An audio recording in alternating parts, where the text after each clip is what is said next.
a WikiVidi documentaries production. Don't forget to like and subscribe. Enjoy. Janusz Korczak. Janusz Korczak, the pen name of Henryk Goldszmit, was a Polish Jewish educator, children's author, and pedagogue known as Pan Doktor or Stary Doktor. After spending many years working as director of an orphanage in Warsaw, he refused sanctuary repeatedly and stayed with his orphans when the entire population of the institution was sent from the Ghetto to the Treblinka extermination camp during the Grossaktion Warsaw of 1942. Biography.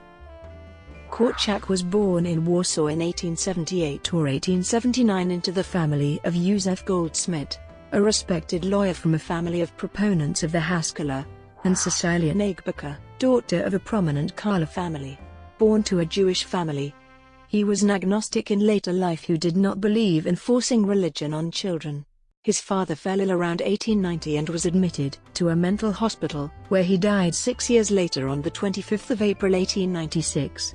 Spacious apartments were given up on Miodowa Street, then Świętokrzyska. As his family financial situation worsened, Henryk, while still attending the gymnasium, began to work as a tutor for other pupils. In 1896 he debuted on the literary scene with a satirical text on raising children, Wesoł Gorzicki. In 1898, he used Janusz Korczak as a pen name in the Ignacy Jan Paderewski literary contest. The name originated from the book Janusz Korczak and the Pretty Sword Sweeper Lady by Józef Ignacy Kraszewski. In the 1890s he studied in the Flying University. During the years 1898–1904 Korczak studied medicine at the University of Warsaw and also wrote for several Polish-language newspapers. After graduation, he became a pediatrician. In 1905–1912 Korczak worked at Boson's and Bormann's Children's Hospital in Warsaw. During the Russo-Japanese War, in 1905–06 he served as a military doctor. Meanwhile, his book Child of the Drawing Room gained him some literary recognition. In 1907–08, Korczak went to study in Berlin. While working for the Orphans Society in 1909, he met Stefania Wilczynska, his future closest associate. In 1911–1912, he became a director of Dom Sierot in Warsaw, an orphanage of his own design for Jewish children. He hired Wilczynska as his assistant. There he formed a kind of a republic for children with its own small parliament, court, and a newspaper. He reduced his other duties as a doctor. Some of his descriptions of the summer camp for Jewish children in this period and subsequently were later published in his Fragmenty Utworu and have been translated into English. During World War I, in 1914 Korczak became a military doctor with the rank of lieutenant. He served again as a military doctor in the Polish army with the rank of major during the Polish-Soviet War. But after a brief stint in Łódź was assigned to Warsaw. After the wars, he continued his practice in Warsaw. Sovereign Poland.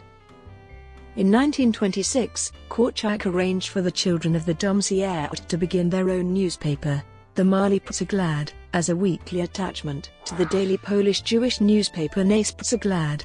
In these years, his secretary was the noted Polish novelist Igor Newley. During the 1930s, he had his own radio program where he promoted and popularized the rights of children. In 1933, he was awarded the Silver Cross of the Polona Restituta. Between 1934–36, Korczak traveled every year to Mandate Palestine and visited its kibbutzim, which led to some anti-Semitic commentaries in the Polish press. Additionally, it spurred his estrangement with the non-Jewish orphanage he had also been working for. Still, he refused to move to Palestine even when Wilczynska went to live there in 1938. She returned to Poland in May 1939, unable to fit in, and resumed her role as headmistress. The Holocaust. In 1939, when World War II erupted, Korczak volunteered for duty in the Polish army, but was refused due to his age. He witnessed the Wehrmacht takeover of Warsaw. When the Germans created the Warsaw Ghetto in 1940, his orphanage was forced to move from its building, Dom Sierot at Krośmolna 92, to the Ghetto. Korczak moved in with them. In July, Janusz Korczak decided that the children in the orphanage should put on Rabindranath Tagore's play, The Post Office. On 5 or 6 August 1942, German soldiers came to collect the 192 orphans and about 12 staff members to transport them to the Treblinka extermination camp. Korczak had been offered sanctuary on the Aryan side by the Polish underground organization Ghetto, but turned it down repeatedly, saying that he could not abandon his children. On the 5th of August, he again refused offers of sanctuary, insisting that he would go with the children. The children were dressed in their best clothes, and each carried a blue knapsack and a favorite book or toy. Joshua Pearl, an eyewitness, described the procession of Korczak and the children through the ghetto to the Umschlagplatz, according to eyewitnesses. When the group of orphans finally reached the Umschlagplatz, an SS officer recognized Korczak as the author of one of his favorite children's books, and offered to help him escape. In another version, the officer was acting officially, as the Nazi authorities had in mind some kind of special treatment for Korczak. Whatever the offer, Korczak once again refused. He boarded the trains with the children and was never heard from again. Korczak's evacuation from the ghetto is also mentioned in Władysław Spulman's book The Pianist. Sometime after, there were rumors that the trains had been diverted and that Korczak and the children had survived. There was, however, no basis to these stories. Most likely, Korczak, along with Wilczynska and most of the children, was killed in a gas chamber upon their arrival at Treblinka.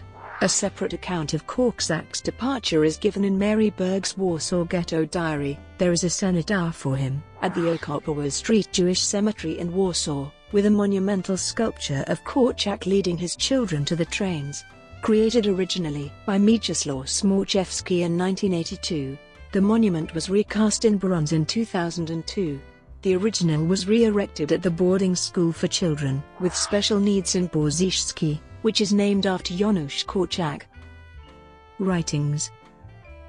Korczak's best-known writing is his fiction and pedagogy, and his most popular works have been widely translated. His main pedagogical texts have been translated into English, but of his fiction, only 2 of his novels have been translated into English, King Mat I and Katek the Wizard. As the date of Korczak's death was not officially established, his date of death for legal purposes was established in 1954 by a Polish court as the 9th of May 1946, a standard ruling for people whose death date was not documented, but in all likelihood occurred during World War II. The copyright to all works by Korczak was subsequently acquired by the Polish Book Institute, a cultural institution and publishing house affiliated with the Polish government. In 2012, the institute's rights were challenged by the Modern Poland Foundation, whose goal was to establish by court trial that Korczak died in 1942, so that Korczak's works would be available in the public domain as of 1 January 2013.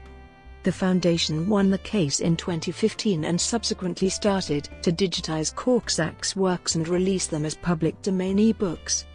Korczak's overall literary oeuvre covers the period 1896 to the 8th of August 1942. It comprises works for both children and adults, and includes literary pieces, social journalism, articles and pedagogical essays, together with some scrappy unpublished work, totaling over 20 books, over 1,400 texts published in around 100 publications, and around 300 texts in manuscript or typescript form. A complete edition of his works is planned for 2012. Thoughts on corporal punishment. Korczak spoke against corporal punishment of children at a time when such treatment was considered a parental entitlement or even duty. In The Child's Right to Respect, he wrote, brought to you by WikiVidi Documentaries. Would you like to know more?